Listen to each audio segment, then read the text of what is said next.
Subhanallah.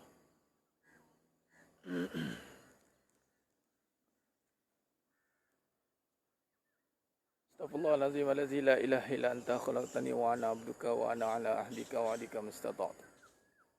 A'udzubika min syarri ma sana'tu abu laka bi ni'matika alayya wa abu bi zambi faghfirli fa innahu la yaghfiru dzunuba illa anta.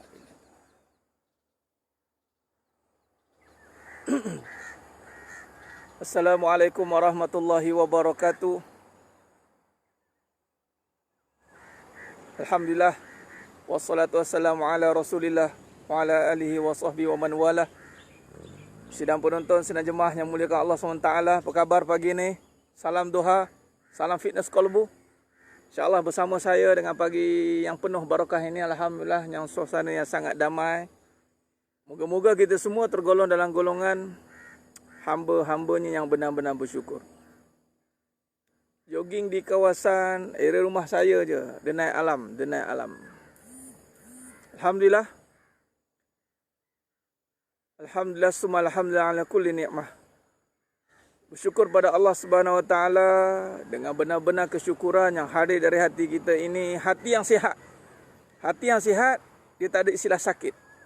Hati yang sakit, tak ada istilah sihat. Salah satu.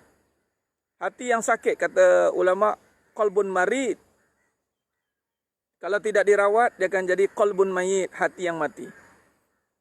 Kita tidak mahu jadi hati yang sakit, kita tidak mahu jadi hati yang mati, wa na'udzubillah min zalik. Kita jadi hati yang qalbun salim, hati yang sihat. Hati yang sihat sentiasa mengingati Allah Subhanahu wa taala dalam susah, dalam senang.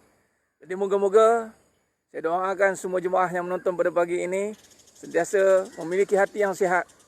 Hati yang sentiasa ingat kepada Allah Subhanahu wa taala. Bukan hati yang positif ya. Positif ni boleh duduk kat sini. Ni hati yang sihat adalah hati yang tenang. Positif belum tentu tenang. Positif ini senang. Positif duduk pada akal.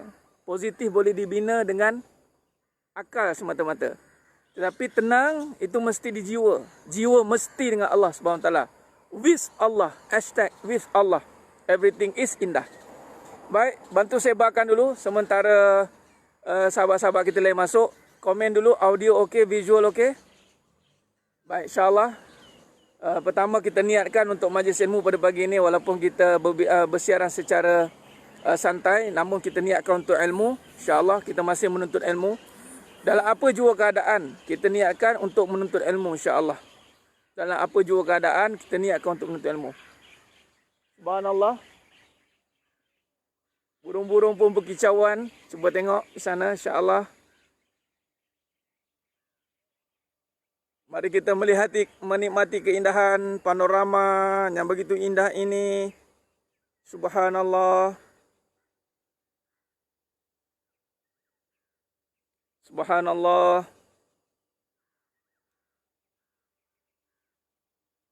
Tiada satu pun kegelisahan. Semuanya penuh dengan ketenangan. Subhanallah. Di sini cuaca seakan-akan nak mendung. Tadi pun hujan sikit. Dengan burung berkicauan. Tengok tu. Subhanallah.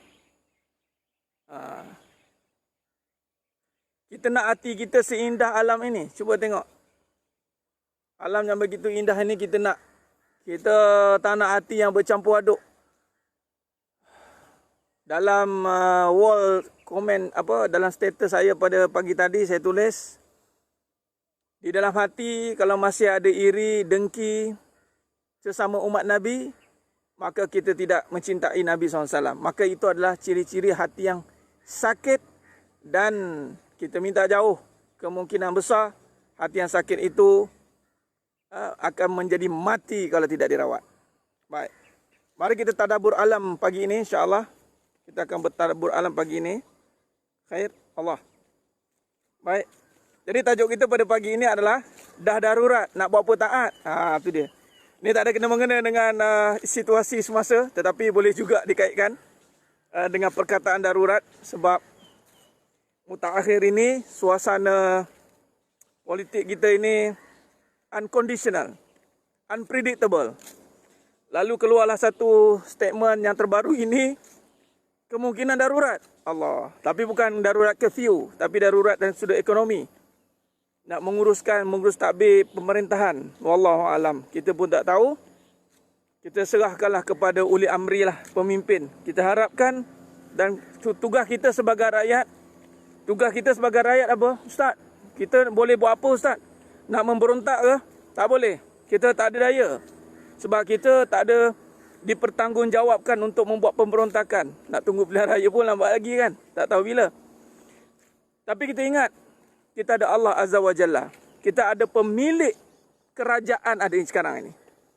Bila kita ada masalah, kita mengadulah kepada pemilik. Qulillahumma malikal mulki tu'til mulka man tasha wa tanzi'ul mulka mimman tasha wa tu'izzu man tasha wa tuzillu man tasha. Biyadikal khairu innaka ala kulli syai'in qadir. Nampak? Katakanlah Allah. Qulillahumma malikal mulki tu'til mulka man tasha. Allah lah yang memiliki kerajaan langit dan bumi. Okey. Jadi bila kerajaan bumi ni dah huru-hara disebabkan oleh nafsu yang ada, maka kita jangan khawatir, kita jangan berputus asa, kerana kita masih ada kerajaan langit yang memerintah. Apa kerajaan langit ni? Allah di langit ke? Allah di langit. Langit. Ya, kerajaan yang memimpin langit siapa? Allah lah. Bukan kerajaan di langit. Siapa yang memerintah langit? Kerajaan mana? Kerajaan Allah lah. Bukan kerajaan tu di langit. Ya? Allahumma salli ala Muhammad wa ala ali Muhammad. Khair. Mari kita duduk dulu. Macam biasa pop saya. Oh, dia lupa. Sini. Allah.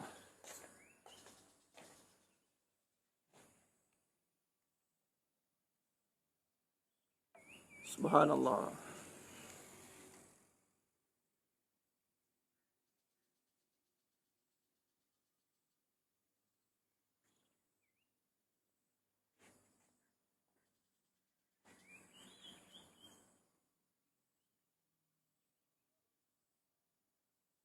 Sedang jemaah yang memuliakan Allah SWT. Khair. Mengadu pada Allah yang memiliki kerajaan langit dan bumi ini. Tu dia. Dah kerajaan bumi ini merebut kuasa. Nak berebut kuasa, kita bagi kuasa untuk menjalankan amanah dan tanggungjawab kepada sesama manusia. Ini berebut sesama mereka. Saya ini bukanlah ahli politik. Tapi kita kena ahli juga dalam bidang politik. Walaupun kita tak ahli politik. Kita ambil yang asas lah. Yang asas. Tapi kan, sedang jemaah muliakan Allah SWT. Ini satu gambaran bahawa, ya, tengok Allah pelan-pelan nak bawa kepada sistem raja berperlembagaan. Di kerajaan Islam ni, yang Islam ni maknanya kita ada majoriti lah Islam. Walaupun kita tak total Islam. Secara umat, di segi majoriti kita masih Islam. Yang masih mengamalkan sistem beraja ni, Malaysia aja, Nusantara. Yang ada sistem syura diraja. Ini ada satu dipanggil bayang-bayang. Bayang-bayang yang akan menggambarkan sistem raja di akhir zaman. Akhirnya raja lah yang akan memerintah kembali negara. Cuma raja ni kita ada sistem eksekutif. Submit kepada ataupun delegate kepada Prime Minister. Sebenarnya kuasa mutlak itu raja, dan itulah ada setengah pihak untuk menghapuskan sistem raja. Sebenarnya Allah jaga Nusantara ni. Nusantara Malaysia khususnya yang masih bertahan dengan sistem raja. Kerana apa? Nak menunggu khalifah yang utama. Siapa? Al-Imam Mahdi. Imam Mahdi. Tapi kita tak tahulah keadaan dia macam mana. Raja-raja sekarang ni mesti mendapat mesej yang tepat bahawa mereka adalah bayangan yang akan kembali memerintah negara. Dan raja dengan raja yang akan mengambil alih nanti. Sebab tu ada setengah-setengah negara masih memegangkan raja. Sebab raja ni bayangan Allah SWT. Ya? Bayangan Allah SWT. Bayangan ni sebab dipanggil tajalli. Al-Mulk, raja kan? Prime Minister bukannya ketua. Prime Minister ada kuasa eksekutif yang diberikan oleh raja. Raja peturunkan kuasa kepada Perdana Menteri. Bukan kuasa Perdana Menteri. Sebab tu Perdana Menteri akhirnya yang memperkenankan Perdana Menteri itu raja.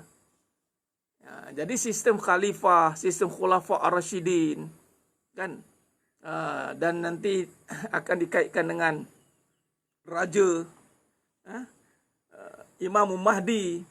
Nampak? Itu semua sistem raja. Sama macam Brunei. Ya. Brunei pun ada. InsyaAllah. Sekarang Brunei masih mengekalkan sistem raja. Cuma raja ni dia ada pro and con dia. Sebab tu Nabi SAW berdakwah dengan raja-raja, pembesar-pembesar negara. Dapat raja yang beriman, seluruh negara itu akan iman. Dapat raja yang batil, seluruh negara itu akan batil. Itu kelemahan sistem itu macam itulah. Sebab tu kalau kita lihat sejarah kenabian daripada Nabi Adam AS sehingga Nabi Muhammad SAW, cuba tengok berhadapan dengan siapa? Berhadapan dengan Perdana Menteri ke? Mana berhadapan dengan Perdana Menteri? Berhadapan dengan raja-raja. Nabi Ibrahim AS, Raja Namrud. Namrud. Nabi Musa AS. Fir'aun. Yang popular-popular kan? Dan semua Nabi-Nabi dan Rasul. Semua Nabi dan Rasul. Rasul terutamanya. Sebab Nabi ramai. Nabi ni tidak diberi kewajipan untuk berdakwah kepada pemerintah dan kepada rakyat. Rasul wajib menyampaikan. Sebab tu sifat wajib bagi Rasul juga adalah siddiq. Benar. Tabligh, menyampaikan. Nampak? Ya. Penjajah nak menghapuskan sistem raja. Allah jaga. Ini qadar Allah. Dan kita tengok sistem demokrasi kita akhir zaman ni seakan-akan meruncing. Ya, seakan-akan meruncing. Hati-hati. Meruncing tapi dia kembali kepada sistem berperlembagaan raja. Raja masih payung, ingat. Yang menonton dalam ini, jangan ada mentaliti tak perlu raja. Sikap perangai itu manusia. Manusia memang ada perangai. Raja pun manusia juga, bukannya maksum. Okey, tapi sistem raja itu diperlukan bagi sistem yang memerlukan pada khalifah. Khalifah yang satu. Kalau tak ada yang di-Pertuan Agong, macam mana nak memutuskan semua keputusan yang banyak? Sebab tu dalam contoh mazhab kita. Dalam mazhab, kita ada 4 mazhab contoh kan. Lepas tu kita banyak khilafiyah, pendapat pandangan. Yang menyatukan balik pandangan ini adalah raja. Sebab tu perlu ada khalifah. Yang akan memastikan, okey, guna jumhur, kalau uruf pada satu tempat, pakai. Macam kita, Nusantara, mazhab Imam Syafi'i rahimahullah. Walaupun kita pakar dengan mazhab-mazhab lain, walaupun kita pakar dalam perbezaan mazhab, tapi kita kena respect kepada uli amri minkum. Itu betul pentingnya ada raja. Ya, Tuan Haji Amiruddin, gila kuasa. Gila kuasa terus gila tu nanti kan. Baik, apa pun kita ambil iktibar, kita sebagai rakyat, Allah nak uji kita juga. Kita sebagai rakyat, Allah nak uji kita. Ada satu hadis, mafhum hadis, rajanya Allah hantar ataupun pemimpin yang Allah hantar adalah reflect kepada keadaan rakyat. Hati-hati. Apabila Allah hantar raja atau rakyat, pemimpin yang tidak adil, yang menzalimi, adalah reflect kepada rakyat yang dah lupa Tuhan. Sebab tu saya tulis sebelum kita cerita dah darurat. Nak buat apa taat? Sebelum cerita bab darurat ni, sebenarnya akhir zaman ni dah darurat dengan isu syariat. Pertama, darurat di segi aurat. Apa maksud darurat ni? Darurat, dara. Dara ni maksud mudarat. Darurat ni maksudnya mudarat. Dah jadi satu ancaman. Darurat, dah darurat ni. Dan dia dah ancaman. Dalam bab fikih, dia ada fikih daruriyah, dia panggil. Antara dua darurat, mudarat, mana mudarat yang lebih ringan. Itu dalam bab fikih lah. Dalam perbahasan kitab fiqh. Boleh rujuk pada kitab-kitab muktabar dalam perbahasan fiqh. Cuma saya nak ringankan lah pagi-pagi ni, takkan kita nak berat-berat syarah kan. Baik, kita nak lihat darurat ini, yang benda yang memberi mudarat. Sebab tu di istilah darurat, mudarat dah ni. Sebab tak ada sepahaman. Lepas tu bertelingkahan. Contoh, dari segi pemerintahan, siasah, dia panggil darurat lah. Baik, cuma saya nak bagi tahu betapa daruratnya kita akhir zaman ini. Pertama, masalah aurat. Darurat. Saya nak tanya sidang jemaah yang muliakan Allah Ta'ala. Senang tak nak tengok orang tak pakai tudung? Senang. Okey, tak pakai tudung kita anggap biasa. Senang tak nak tengok perempuan pakai baju lengan pendek macam ni? Senang tak nak tengok perempuan pakai baju lengan pendek macam ni, bertudung, pakai baju lengan pendek macam ni? Senang tak? Senang. Senang tak nak tengok perempuan pakai baju t-shirt macam ni, tudung sengit, nampak dada? Senang tak? Senang. Senang tak nak tengok perempuan pakai baju nampak punggung? Berjalan tergulik. Senang tak? Senang. Adakah mereka tiada ketua? Saya kadang-kadang sampai tahap geram-geram. Saya nak tegur tapi tak tergamak. Saya nak tanya, puan, kak, ada suami tak? Saya geram nak tanya. Tapi memikirkan dia tu ada suami, kita... Dan fitnah bagi saya lah. Kan saya tegur kan, fitnah pula kak. Kita doa tegur dalam hati lah. Lemahnya iman ni. Lemah iman tak boleh nak tegur direct. Jadi saya seru kepada yang menonton pagi ni, perempuan-perempuan, akak-akak semua, kak-long, kak-ngah semua yang menonton, cuba tengok kalau kawan saudara kita, pertama jangan marah. Hati kena sihat dulu nak tegur. Kalau sakit hati tegur, bergaduh. Sebab tu hati kena sihat. Hati kena sihat. Macam mana nak sihatkan hati? Zikrullah. Ada yang PM saya, ustaz, macam mana nak hilangkan dengki, iri, buang dunia dalam hati. Sihatlah dia. Okay, sihatkan hati, kemudian tegur yang nampak punggung tu. Nampak punggung tergulik-tergulik tu, tegur. Kak, apa khabar? Tanya. Minta maaf kak, cantik punggung kak ni. Tapi lagi cantik kalau tutup kak. Kesian lah. Ada yang dah bertudung, buka balik tudung pun ada. Apa dia nak cuba? Dia nak cuba tunjuk apa? Darurat dah kita ni. Bab aurat sangat darurat. Dah terdesak. Nak buat apa taat? Saya dah diri saya macam ni. Tu terdesak lah tu. Dia letakkan diri dia dalam desakan. Saya dah terdesak. Saya nak kena jadi diri saya yang sebenar. Nampak? Saya nak jadi diri saya yang sebenar. Nampak? Saya tanya balik, diri kamu yang sebenar siapa? Diri sebenar kita hamba Allah. Kenapa ikut iblis? Dia tak ada ikut diri. Kita ni antara dua. Ikut Nabi atau ikut iblis. Dua je. Hidup kita kecewa ni. Hidup kita kecewa ni sebab kita kecewakan Nabi. Ramai yang contoh yang buka aurat minta maaf cakap, senang untuk kecewa hidup dia. Senang untuk dikecewakan oleh jantan-jantan tak guna. Betul tak? Sebab apa? Sebab dia telah mengecewakan Nabi. Nabi kalau tengok perempuan-perempuan yang buka aurat, Allahu Akbar. Kecewanya Nabi. Kecewa sebab apa? Sebab Nabi nak semua umatnya masuk syurga. Bukan kecewa sebab Nabi lemah. Tak. Nabi nak umat dia masuk syurga. Nampak? Tak kuat. InsyaAllah. Tolong doa. Orang perempuan saya suruh dalam ni doa. Kuatkan diri untuk tegur. Tegur ni, ingat jangan salah faham. Jangan tegur. Tutup aurat, punggung tu nampak. Tutup aurat tu, dada tu nampak. Jangan tegur. Gitu. Tegur dengan kita jadikan dia kawan.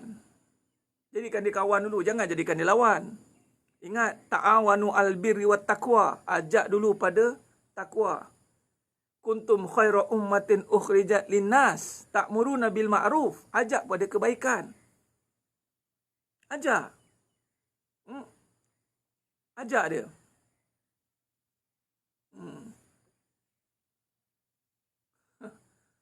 Ya.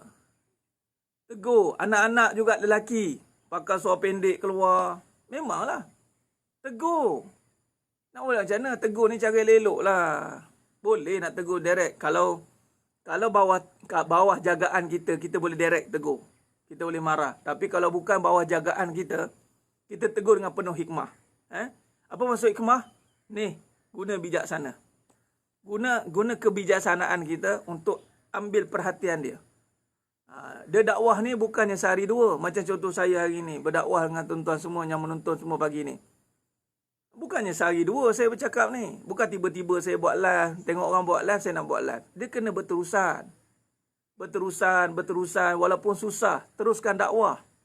Walaupun susah, teruskan dakwah. Okay, peringkat pertama tengok orang duk tergulik-tergulik tadi kan. Pertama timbulkan rasa susah hati. Tapi jangan sakit hati. Kita kena kesian Ini sifat Nabi. Sifat Nabi kesian dengan orang yang buat dosa. Sebab dia akan ke neraka. Kesian.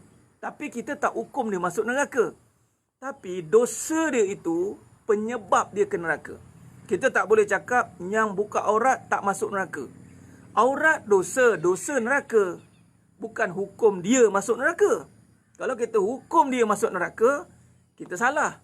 Tapi kita hukum kepada perkara yang dosa itu. Buka aurat itu dosa. Dosa mengundang murka. Murka masuk neraka. Kan budak-budak kecil-kecil dulu kan selalu, ayo dosa masuk neraka. Ayo dosa masuk api neraka. Ayo dosa masuk api neraka. Kan budak-budak selalu cakap gitu kan. Yang dosa tu ke neraka, orangnya tidak. Tapi kalau orangnya bersama dengan dosa itu, ke neraka lah dia. Tapi kalau dosa, kemudian dia dah bertaubat, dia meninggalkan dosa itu, maka tak adalah dia masuk neraka. Nampak? Okey? Kesian. Kita kesian dengan orang yang cantik, rupa, tapi salah guna kecantikan untuk dosa. Jadi saya seru yang menonton pada pagi ini, aurat kita dah darurat. Saya seru, saya minta tolong ni. Sebab saya nak tegur ni, saya tegur direct ni. Saya tegur, saya cakap. Yang dengar tolong sampaikan. Memang straightforward, pakai seluar ketat, seluar. Even seluar pun nampak peha bentuk. Tak boleh juga. Pakai tudung, kadang-kadang pakai jubah cantik dah. Punggung nampak bentuk suar dalam. Itu semua kesian. Tolong ambil berat. Kita ambil berat sesama insan. Ini tugas kita. Kita bukan ambil berat tuar tepi kain orang, tak. Ini hati-hati, itu statement yang salah. Itu statement yang salah. Bukan kita ambil berat tepi kain orang. Kuntum khaira ummatin ukhrijat linnas. Kita ni akan jadi umat yang terbaik apabila kita ta'muruna bil ma'ruf wa tanhauna 'anil munkar wa tu'minuna billah. 3 perkara. Kuntum khaira ummatin ukhrijat linnas. Kita akan jadi umat yang terbaik. Umat yang terbaik. Allah kata. Ta'muruna bil ma'ruf. Ajak kepada kebaikan. Wa tanhauna 'anil munkar. Cegah kemungkaran. Wa tu'minuna billah. Ajak beriman kepada Allah. Jadi saya serahkan tugas-tugas menegur wanita-wanita yang membuka aurat kepada wanita yang menonton pagi ini. Boleh? InsyaAllah azam? Boleh? Kita dah darurat ni. Sekarang isytihad darurat betul nanti kan? Allah isytihad darurat. Datangnya apa? Laknat. Darurat yang paling bahaya di dalam hidup ini adalah laknat. Darurat dunia masih boleh cerita. Ustaz, macam mana ni Ustaz? Macam mana tu Puan Farah? Doa pertama timbulkan rasa susah hati. Kemudian doa, ya Allah aku nak tegur. Susah, ulang lagi. Berazam sampai Allah bagi kekuatan kita boleh tegur, ajak. Tegur ni bukan marah. Tegur bukan salah. Tegur ni mengajak. Jom tegur, menyapa. Assalamualaikum. Jadikan kawan. Yang bertudung, yang bernikab, yang berpudah, jangan takut nak berkawan dengan orang yang pakai seluar ketat. Yang dah bertudung bernikab, jangan takut untuk berkawan dengan orang yang pakai nampak dada. Jangan anda pulaukan diri anda. Anda kena masuk di tengah-tengah kawan begitu sepatutnya. Jangan selfish, jangan penting diri. Jangan terkejut. Kalau nanti yang berpudah, yang bernikab ditanya dulu oleh Allah. Kamu dah tutup elok, kenapa kamu biarkan? Nak cakap apa? Kurang-kurang rasa susah hati dalam hati ni. Ya Allah, macam mana nak tegur orang ni pakai seluar ketat ni? Ya Allah, macam mana? Darurat dah ni. Jangan sampai laknat, ya Allah, jangan turun laknat. Sebab dosa aurat ni jangan main-main. Dosa aurat ni 24 jam tu, jangan main-main.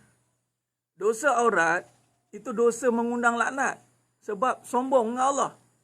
See? Aku punya dada, aku punya suka lah. Aku punya punggung, aku punya suka lah. Dia cakap macam tu, sombong tu.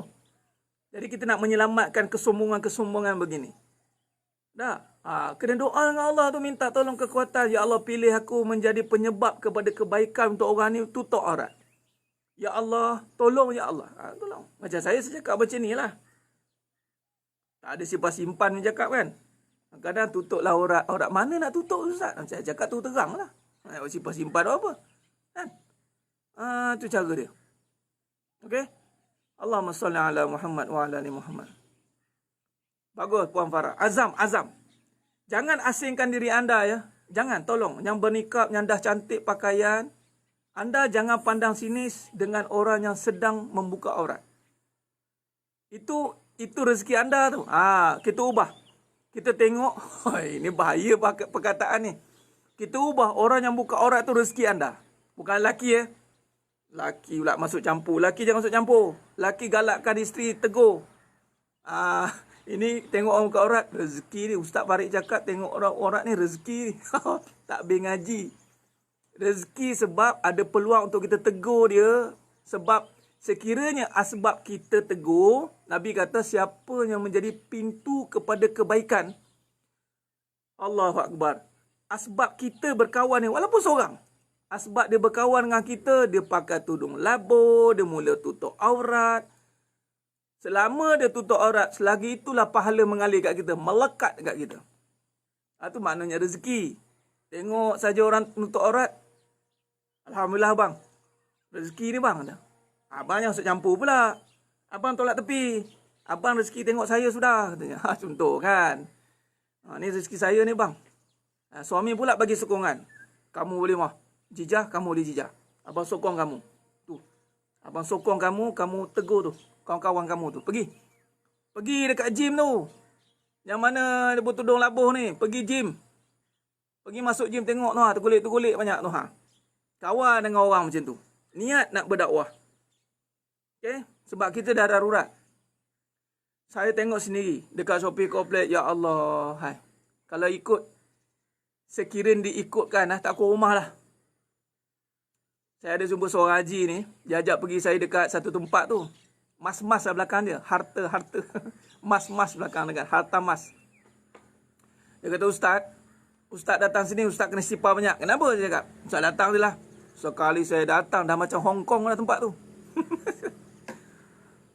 Lepas tu saya cakap ke Haji. Apa yang Haji nampak? Haji tengok apa Haji? Ya Haji Ustaz. Orang buka aurat Ustaz. Macam mana? Dia meniaga situ. Saya cakap Haji gini Haji. Ya kita tengok. Orang buka aurat pada syariat. Tapi kita jagalah hakikat kita ni. Hakikat kita ni kita jaga. Kembalikan kepada Allah. Apa yang kita tengok itu cantik. Cantik bukan sifat pada benda. Cantik itu sifat pada Allah. Cantik pada yang halal. Bila pada Allah, hanya pada yang halal saja yang cantik. Hanya yang halal saja yang cantik. Walaupunlah yang tengok tu putih, melepak, gebu. Putih, ya Allah. Tapi haram, tetap buruk. Set dalam fikiran kita. Orang perempuan, tolong set, tolong ajar anak-anak lelaki. Orang lelaki, tolong ajar anak-anak lelaki juga. Dan mana-mana anak-anak kita, bagi tahu cantik pada Allah. Cantik itu sifat Allah. Innallaha jamil. Allah itu maha cantik. Wa yuhibbul jamal. Sukakan kecantikan. Jadi kalau kamu tengok orang cantik yang membuka aurat, gebu sana, gebu sini, bonjol sana, bonjol sini, sedarlah wahai anakku bahawa itu haram di sisi Allah. Kerana dia menyalahgunakan sifat kecantikan Allah yang diterjemahkan kepada makhluk. Lalu apa saja yang haram itu buruk. Apa saja yang haram itu adalah buruk. Khalas. Saya cakap kat Haji, bau lapang hati dia. Allah lega Ustaz. Kalau tidak macam mana? Dia meniaga kat situ. Dia meniaga mi rebus sedap, mi rebus dia. Yang datang semua memanaskan dia. Cakap Haji, ada ketikanya kita tak boleh lari daripada keadaan ini. Ada ketikanya kita kena berhadapan dengan situasi ini. Jadi Haji tengok dan Haji serah pada Allah. Itu je. Bukan tengok dengan bernafsu kemudian nak kemudian cari. Itu jadi dosa tu. Hamun dia panggil azam. Kalau dia panggil hajis, dia panggil lintasan ataupun hajisun fin nafs, dia panggil lintasan pada hati, itu boleh kontrol lagi ya. Kontrol hati, kontrol dengan iman. Iman kan ada insya-Allah. Jangan azam, geram ni aku nak ni. Geram ni aku nak cari juga, tu baru jatuh dosa. Okey? Allahu akbar. Allahumma salli ala Muhammad wa ala ali Muhammad. Semua isi-isi dan anak-anak dari orang Islam. Itulah Tuan Muhammad Saifuddin Osman. Betul tak? Minta tolong Zaujah hantar pergi. Tapi jangan join zumba tu pula kat tengah-tengah awam. Kita jadi pengelola, kita bagi nasihat. Jom kita zumba kat tempat tutup. Kita jangan, satu hashtag kita cakap dekat orang perempuan, jangan jadi public property. Jangan jadi dipanggil apa? Harta awam. Jangan jadilah private property, masuk prohibited. Jadilah yang mahal, masuk berpagar, berguard, ada CCTV. Ini public property, siapa-siapa boleh akses. Okey. Allahumma salli ala Muhammad wa ala ali Muhammad. Jadi darurat tak perlu taat, jangan. Daruratlah kita kena taat. Kita kena tingkatkan taat di saat darurat. Kita tidak boleh menganggap semuanya perkara yang sudah saya dah tak tahu buat apa, dah ini diri saya. Kita pula bila tengok darurat, kita lepas tangan. Jangan. Di saat umat tengah darurat, anda yang diberi kekuatan untuk berdakwah, tolong selamatkan. Macam mana Nabi SAW berusaha untuk selamatkan umat yang tengah darurat. Nabi SAW, ini kita nak sambut maulid ni. Sibuk bahas, ada juga timbul. Asal maulid dia timbul, boleh sambut ke tidak, boleh sambut ke tidak. Apa masalah nak sambut maulid kalau kita nak menyatakan kecintaan pada kekasih kita? Yang duk tanya-tanya tu, kita tanya isteri dia. Kalau nak nyatakan cinta pada isteri, buat apa? Sambut. Kita sambut dia balik rumah, kita sambut dengan senyuman. Tak jadi isu kan? Tak jadi isu lah. Jangan jadikan isu benda-benda yang tidak ada berkenaan dengan akidah ni. Okey? Baik. Jadi Nabi SAW menyelamatkan umat di saat darurat. Saat darurat lah Nabi SAW menyelamatkan umat. Jadi kita kena jadikan peranan sebagai penyelamat umat. Baik.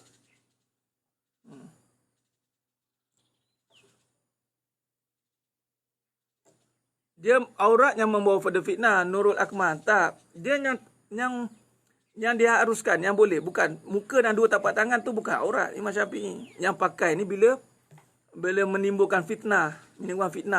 Itu semua jumhur sepakat. Yang mana muka dan dua tapak tangan. Senang nak faham aurat yang mana dalam solat. Orang perempuan nak faham aurat yang mana dalam solat. Yang solat, yang mana tak boleh nampak. Yang mana boleh nampak. So, itulah. Tapi Ustaz, kalau solat sendirian, dia boleh pakai baju yang penting jangan ternampak kulit. Dia boleh pakai baju biasa. Itu kalau sendirian.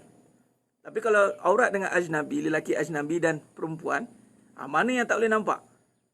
Itu pusat dengan lutut. Itu standard. Laki perempuan, perempuan dengan sama perempuan, laki dengan sama laki. Jadi kalau aurat sama perempuan dengan lelaki ajnabi, maka seperti dalam solat lah. Tutup semua, tidak boleh nampak bentuk badan dan apatah lagi warna kulit. Apatah lagi nampak kulit.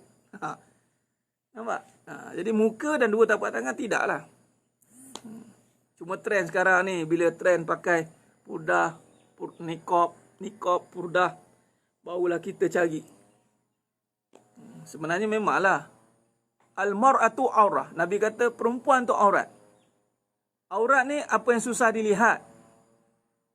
Kalau dah tutup aurat tapi senang dilihat, keluar sana keluar sini, selfie sana selfie sini, itu pun tak tutup aurat juga. Aurat ni al-mar'ah aurah kata Nabi. Perempuan itu aurat. Once dia keluar saja, aurat keluar walaupun dah bertutup. Nak cakap apa? Jadi hati-hati, jaga. Alhamdulillah Tuan Muhammad Saifuddin. Syukur Alhamdulillah. Malu tu sebagai pada iman. Al-haya'u minal iman Tuan Ilyas. Dia ada hadis tu, al-haya'u minal iman. Buat kawan dulu Puan Hayati. Nak tegur ni buat kawan dulu. Sabar. Kita jangan ikutkan perasaan kita dalam berdakwah. Berdakwah jangan ikut nafsu. Berdakwah biar dengan ilmu, dengan kolbu, dengan jiwa. Kita tidak boleh immediate kita nak cantai orang. Jangan. Melainkan kalau dalam kuliah lain. Dalam kuliah ni masa nak mencantai. Tengah mengaji. Kalau mengaji pun masih nak berlapik-lapik lagi, tak payahlah. Tengah mengaji, pom cantai. Inilah masanya. Lain. Lain. Okey. Tapi kalau dalam berdakwah, kita kena lihat pelbagai angle. Yang penting, dakwah bukan dengan nafsu. Ada orang dakwah dengan nafsu. Dengan diri dia, nampak makhluk. Patut dakwah dengan Allah. Ingat, with Allah. With Allah. Okay? With Allah, insya-Allah boleh dakwah. Without Allah, tanpa Allah, kita takkan boleh dakwah. Sebab kita akan marah. Dengan Allah, Allah akan campakkan kesabaran dalam hati untuk berdakwah. Sebab dakwah ni tugas Nabi ya. Kerja berat tau. Nak jadi pendakwah, oh ya Allah. Sebab dakwah ni nak mengajak kepada Allah. Bukan sekadar nak mengajak tutup aurat ya. Ni kena faham. Bukan sekadar nak mengajak tutup aurat. Tapi tutup aurat hati lalai. Dakwah maksudnya da'a ilallah. Tugas para Nabi dan Rasul itu mengajak manusia kepada Allah. Da'a ilallah. Jadi tujuan dia tutup aurat sebab dia ingat Allah. Jadi nak bawa manusia kepada Allah, nak Allah, ini mesti kena ada Allah. Pendakwah dalam hati dia mesti kena ada Allah. Maksudnya keyakinan kepada Allah. Nampak? Putratan. Amin. Jadi PM tepi lah. Amin. Kan? Okey. Orang tengok kita macam mana Ustaz, bila kita share kalau orang tak suka. Biar orang tak suka kita berdakwah. Jangan kita tak suka berdakwah. Biar orang tak suka kita berdakwah. Macam saya berdakwah. Anda ingat ramai suka. Berapa banyak mesej saya dapat juga yang agree saya. Berapa ramai juga yang unfriend saya. Ada je kurang tu. Ni tapi kurang tak ramai, alhamdulillah lah. Tak adalah kurang sekali 10, 20 kan. Pelik juga tak? Kurang seorang, dua orang. Kan? Ada yang friend, unfriend balik. Friend, unfriend balik. Yang tengah dengar live pun boleh unfriend. Minta maaf Ustaz, saya terpaksa unfriend. Sakit hati. Lepas tu besok friend balik. Tapi saya cakap minta maaf lah, dah penuh katanya. Mana yang nak friend dengan saya tu penuh. Saya kena remove dulu ya. Tu dia. Jadi biarlah orang tak suka kita berdakwah. Jangan kita tak suka berdakwah. Saya tak suka lah. Bukan je orang tengok pun. Live berapa sangat. 2 orang ni, 2 ketul dia tengok. Tak mahu lah. Makna tak ikhlas dalam berdakwah. Berdakwah biar kerana Allah. Wa kafa billahi syahida. Wa kafa billahi syahida. Hanya cukup Allah menjadi saksi. Ada yang friend saya. Jin pun saka pun ada tak suka. Yang paling tak suka iblis lah. Iblis is watching. Ingat, anda ada 2 option je. Anda nak ikut Nabi ke ikut iblis? Bukan ikut diri ya. Dia tak ada ikut kita tau. Ikut aku lah. Dia tak ada ikut aku. Sama ada ikut Nabi atau ikut iblis. Kalau kita membenci, kita ikut iblis. Kalau kita menyayangi, kita ikut Nabi. Settle. Nabi bawa kepada Allah, iblis ghairillah. Selain Allah. Tu dia. Nampak? Jangan ingat, ramai ustaz mau berminat. Benda dengan peminat ya. Saya sampai kena angin 7 biasalah. Dakwah pom kena orang hantar macam-macam. Allahu Akbar. Allahumma salli ala Muhammad wa ala ali Muhammad. Minta maaf mana yang saya tak approve lagi tu, maksudnya full saya minta follow saya di page saya. Bukan maksud tak sudi nak kawan. Saya terima semua yang berkawan insya-Allah.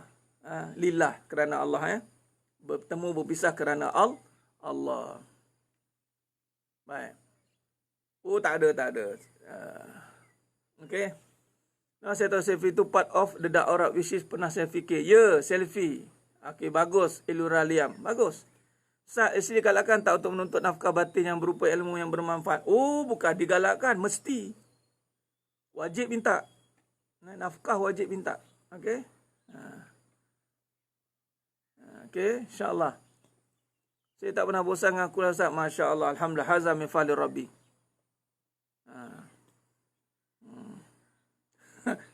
Itulah dia. Azimah kena unfriend dengan keluarga, dengan cousin sendiri. Tak apa. Nabi kena kena kecam dengan pakcik sendiri, Abu Lahab, Abu Jahal. Di Taif itu sepupu sepapat saudara mara Nabi banyak kat Taif. Nabi pergi Taif tu dengan harapan saudara mara terterimalah Nabi. Saudara mara lah yang kena dengan Nabi balik. Sebab dia tahu kita siapa. Kan? Ustaz, bagaimana nak tegur keluarga yang suka selfie? Ingat, dalam kita menegur, buat kawan dulu. Kita bagi dia makluman. Kita bagi dia kefahaman. Ya? Bagi makluman, bagi kefahaman. Okey? Memang takut dan menegur. Ada yang baru balik rumah pun masih pakai suara ketat bukan orang lain saudara sendiri. Selepas dengar Ustaz cakap macam baru rasa berani nak menegur. Allah Akbar. InsyaAllah, moga-moga. Dia begini ya. Kita bukan nak terburu-buru tegur. Tapi saya nak bagi tahu kita memang dah tak ada masa. Ada orang bagi option tunggulah. Saya nak bagi tahu apa alasan kita yang menghalang kita untuk berubah. Di saat Allah bagi nikmat yang melimpah ruah. Nak ke Allah bagi azab? Allah bagi nikmat melimpah ruah. Apa alasan untuk berubah? Apa alasan kita untuk tak nak balik kepada Allah? Nikmat nafas saja tak terbayar. Dengan alasan dah macam-macam tak dapat. Itu tak dapat. Gaduh sana. Sakit hati. Itu diri sendiri yang menzalimi. Bagi satu alasan. Kenapa tak nak berubah? Saya ni tak layak untuk berubah. Tak layak ke tak mahu? Allah nak bagi, saya pendek cerita lah. Allah nak bagi syurga percuma sebenarnya. Tapi Elif buatlah kerja sikit. Buatlah kerja sikit. Allah nak bagi syurga percuma ni. Buatlah kerja sikit. Dia